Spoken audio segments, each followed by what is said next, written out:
Perkenalkan, saya Lilis Fitriani dengan NIM D1A022164. Baiklah, di sini saya sebagai pemateri pertama yang akan menjelaskan dua pertanyaan, yaitu pertanyaan pertama, bagaimana sosok manusia yang Pancasilais? Nah, manusia yang dalam kehidupannya selalu berpedoman pada Pancasila, manusia yang menanamkan nilai Pancasila dalam kesehariannya, manusia yang mengutamakan nilai Pancasila daripada egonya sendiri, menghormati yang tua, menyayangi yang muda, saling tolong menolong dan beretika, beradab serta sopan santun dalam pergaulan dimanapun kita berada. Karena karakter itulah ciri manusia Pancasilais yang membedakan bangsa lain. Baiklah, untuk pertanyaan kedua, yaitu perbedaan aliran-aliran etika, deontologi, teleologi, dan keutamaannya, dan bandingkan perbedaan ketiga aliran tersebut. Yang pertama, yaitu etika teleologi, dari kata Yunani telos, yaitu tujuan, mengukur baik buruknya suatu tindakan berdasarkan tujuan yang mau dicapai dengan tindakan itu, atau berdasarkan akibat yang ditimbulkan oleh tindakan itu. Dua aliran etika teleologi, yaitu yang pertama, egoisme etis sinti, yaitu pandangan egoisme adalah bahwa tindakan dari setiap orang pada dasarnya bertujuan untuk mengejar pribadi dan memajukan dirinya sendiri. Yang kedua, utilitarianisme, yaitu berasal dari bahasa Latin utilis yang berarti bermanfaat. Menurut teori ini, suatu perbuatan adalah baik jika membawa manfaat, tapi manfaat itu harus menyangkut bukan saja satu dua orang, melainkan masyarakat sebagai keseluruhan. Yang kedua, deontologi. Sedangkan dalam pemahaman teori deontologi memang terkesan berbeda dengan utilitarisme, yaitu jika dalam utilitarisme mengantungkan moralitas perbuatan pada konsekuensi, maka dalam deontologi benar-benar melepaskan sama sekali moralitas dari konsekuensi perbuatan. Deontologi berasal dari dalam bahasa Yunani yaitu deon, yang artinya adalah kewajiban. Dalam suatu perbuatan pasti ada konsekuensinya. Dalam hal ini, konsekuensi perbuatan tidak boleh menjadi pertimbangan. Perbuatan menjadi baik bukan dilihat dari hasilnya, melainkan karena perbuatan tersebut wajib dilakukan deontologi, menekankan perbuatan tidak dihalalkan karena tujuannya. Tujuan yang baik tidak menjadi perbuatan itu juga baik. Di sini kita tidak boleh melakukan suatu perbuatan jahat agar sesuatu yang dihasilkan itu baik. Karena dalam teori deontologi, kewajiban itu tidak bisa ditawar lagi karena itu merupakan suatu keharusan.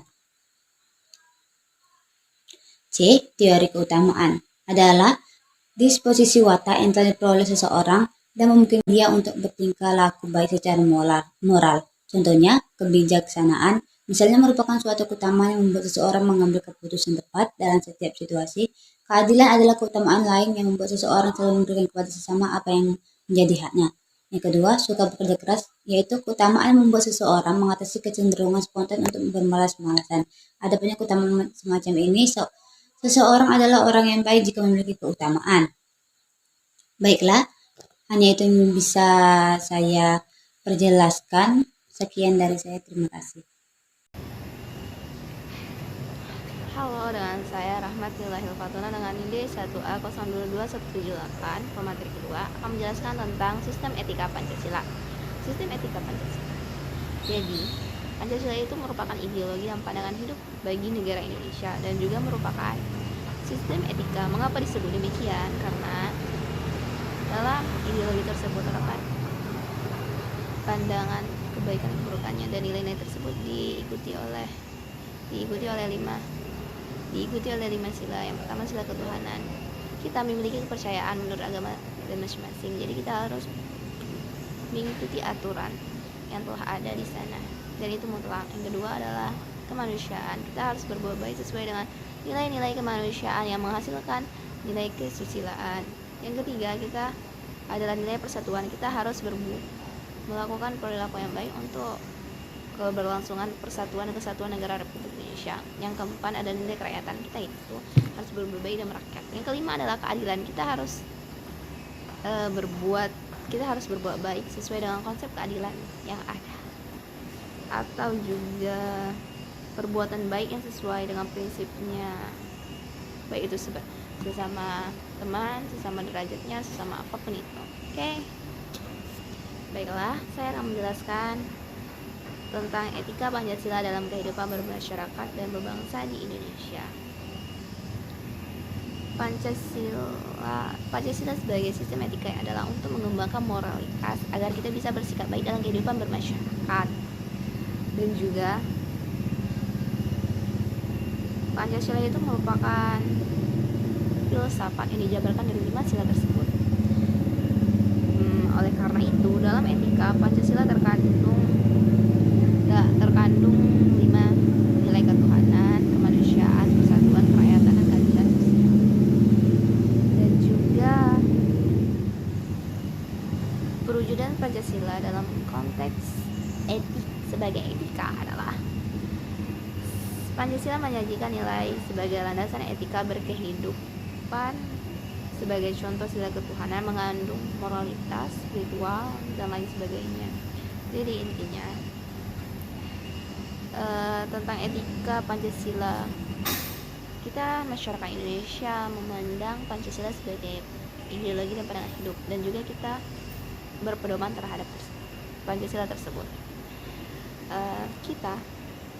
Dengan kita menerapkan 5 sila tersebut sebagai landasan etika, kita akan mengembangkan moralitas dalam bersikap kepada masyarakat, adanya nilai spiritual pada diri kita, dan juga sekian, terima kasih.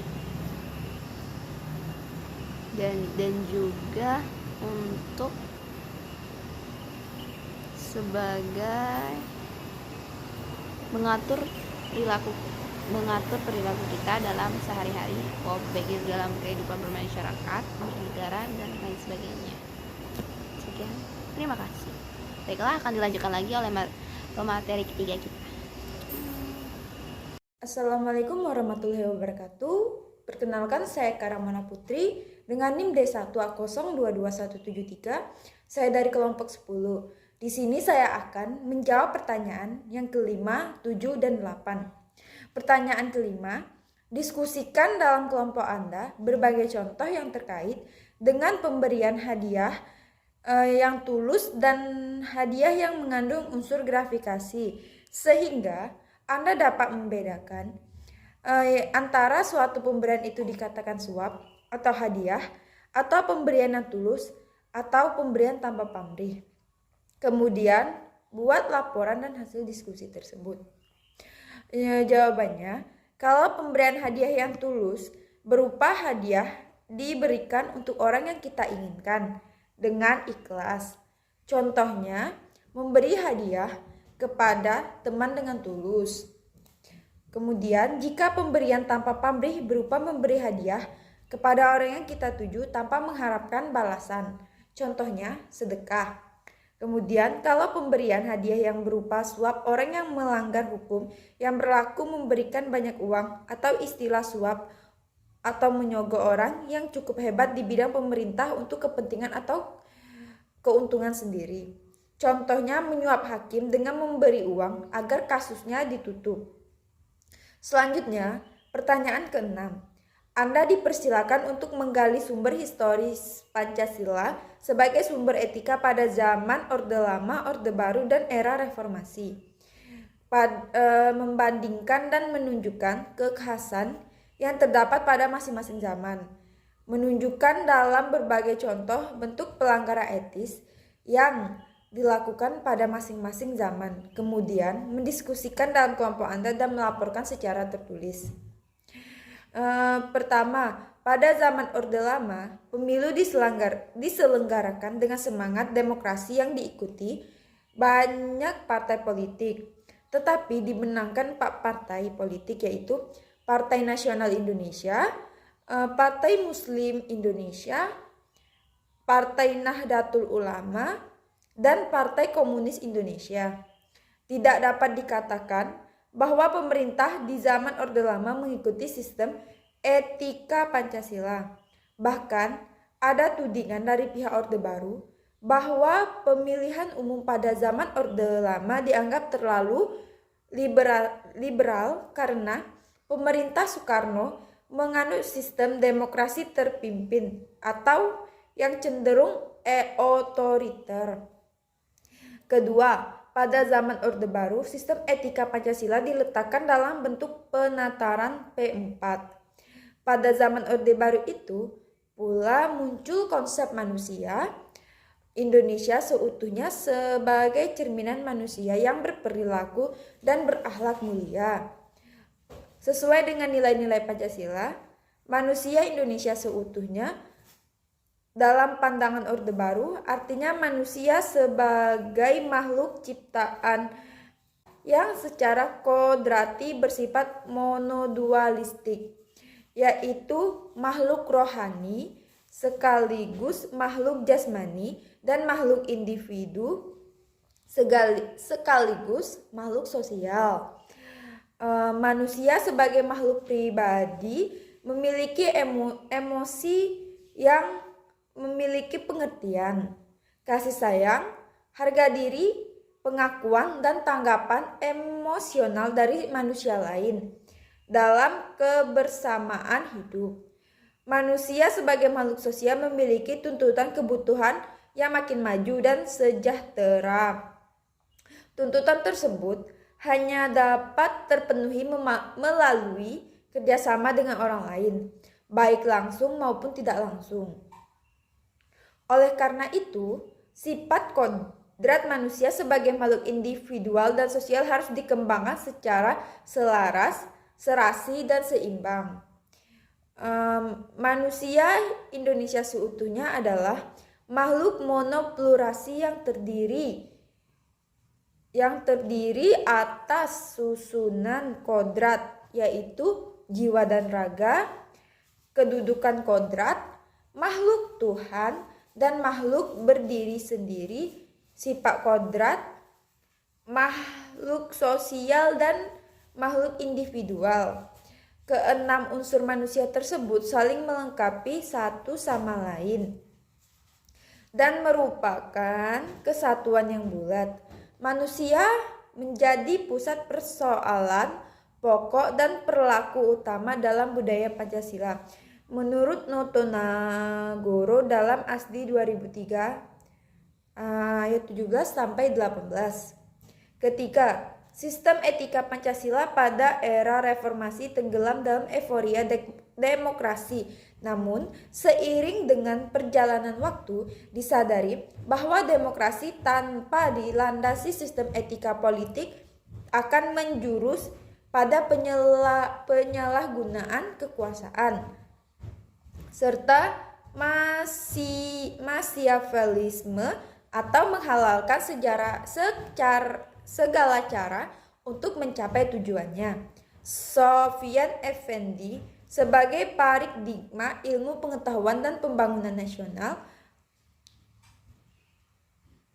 2006 mengatakan sebagai berikut, bahwa moral bangsa semakin hari semakin merosot dan semakin hanyut dalam arus konsumerisme, hedonisme, eksklusivisme, dan ketamakan karena bangsa Indonesia tidak mengembangkan blueprint yang berakar pada sila ketuhanan yang Maha Esa. Oke, selanjutnya pertanyaan ke-7. Anda dipersilakan untuk membangun argumen dan menemukan faktor-faktor penyebab terjadinya penyimpangan atas Pancasila sebagai etika pada zaman Orde Lama, Orde Baru, dan era reformasi. Kemudian diskusi. Oke, kegagalan atau penyimpangan sistem pemerintah Orde Lama itu yaitu MPRS mengangkat Insinyur Soekarno sebagai presiden seumur hidup Pancasila berubah menjadi Nasakom.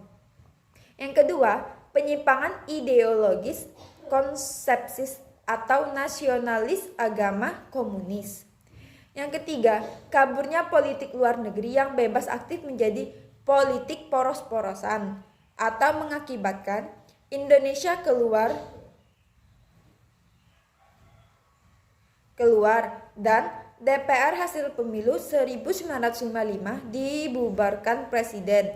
Yang keenam, hak budget DPR tidak berjalan lagi setelah 1960. Kegagalan penyimpangan sistem pemerintah Orde Baru, yaitu semaraknya korupsi, kolusi, dan nepotisme, pembangunan Indonesia yang tidak merata, dan timbulnya kesenjangan pembangunan antara pusat dan daerah di sebagian disebabkan karena kekayaan daerah sebagai besar disedot oleh pusat. Munculnya rasa ketidakpuasan di sejumlah daerah karena kesenjangan pembangunan, terutama di Aceh dan Papua, kecemburuan antara penduduk setempat dengan para transmigran yang memperoleh tunjangan pemerintah yang cukup besar pada tahun-tahun pertamanya. Bertambahnya kesenjangan sosial atau perbedaan pendapat yang tidak merata bagi si kaya dan si miskin. Selanjutnya pelanggaran HAM kepada masyarakat non-pribumi, terutama masyarakat Tionghoa. Kemudian kritik dibungkam oleh dan posisi diharamkan.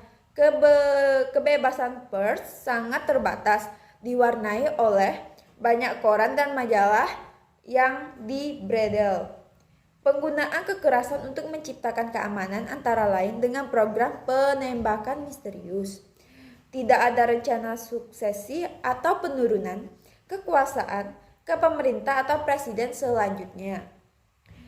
Menurunnya kualitas birokrasi Indonesia yang terjangkit penyakit asal Bapak senang. Hal ini kesalahan paling fatal Orde Baru, karena tanpa birokrasi yang efektif, negara pasti hancur. Kegagalan penyimpangan pada masa reformasi.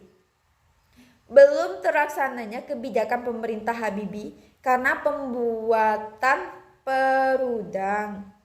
Selanjutnya, undangan menunjukkan secara tergesa-gesa, sekaligus perekonomian menunjukkan perbaikan dibandingkan saat jatuhnya Presiden Soeharto.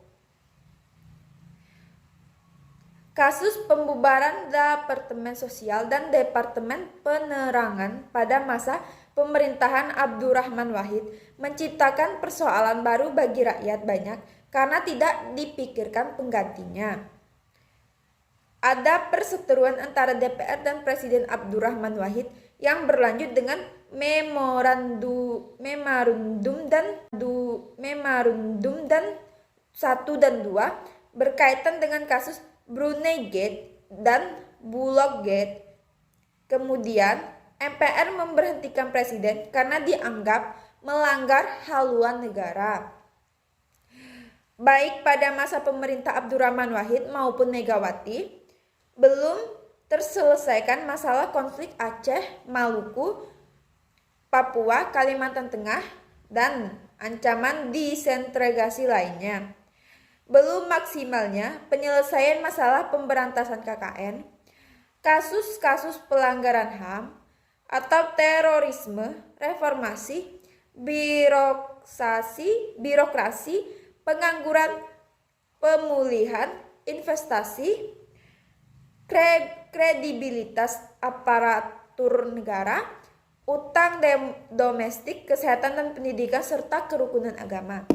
Baiklah, itu jawaban kelima dan keenam. Cukup di sini. Wassalamualaikum warahmatullahi wabarakatuh.